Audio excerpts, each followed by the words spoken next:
In this tutorial, I'll show you how to integrate Sendgrid with Jotform. Open your browser and go to jotform.com. Then log into your account.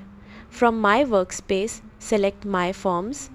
Choose the form you want to connect, then click Edit Form to open the form builder.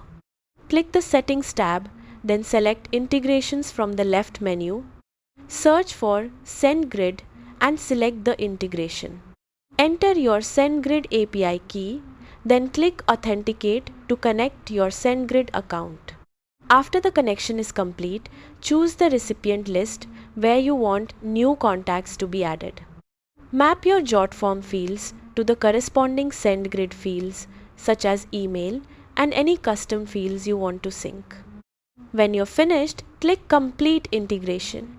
Then click Finish to save the integration. That's how to integrate Sendgrid with Jotform. Thanks for watching.